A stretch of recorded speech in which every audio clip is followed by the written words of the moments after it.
145 është numri i zyrtarëve të administratës publike që kanë përfituar kredi me terma të butë në 3 vitet e fundit, në kurrist të pas 3 herëve real. Lista me emrat që nisin me funksione nga më i ulti e që arrin deri tek niveli më i lartë që është ministri, i është dërguar prokurorisë për hetim. Këtë fakt e bëri të ditur ministre e zhvillimit urban Eglantina Gjermeni, duke raportuar në Komisionin e Ekonomisë, e cila hezitoi të bëjë publik emrat e zyrtarëve. Janë gjetur raste të trajtimit me kredi për shtëpi të funksionarëve që sipas të dhënave të zyrës së regjistrimit të pasurive të paluajtshme kanë në pronësi 1 ose 2 shtëpi. Zyrtar të lartë dhe funksionar politik janë trajtuar më parë, kanë përfituar një kredi të dytë për të blerë banesë jashtë vendit të ushtrimit të detyrës.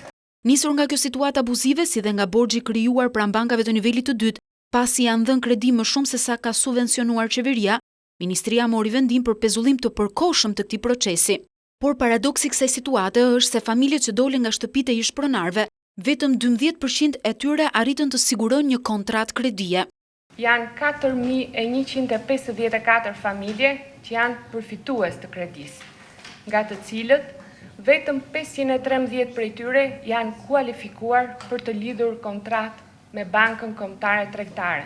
Për ministren Gjermeni, nga këto raste abuzive, qeveria do të ndërmarrë vendimin për të anulluar ligjin që u jep zyrtarëve mundësinë të marrin kredi të butë.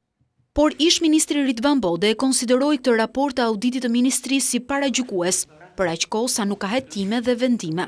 Ky borxh krijohet në mënyrë automatike, çdo vit le të thonë çfarë duan këta.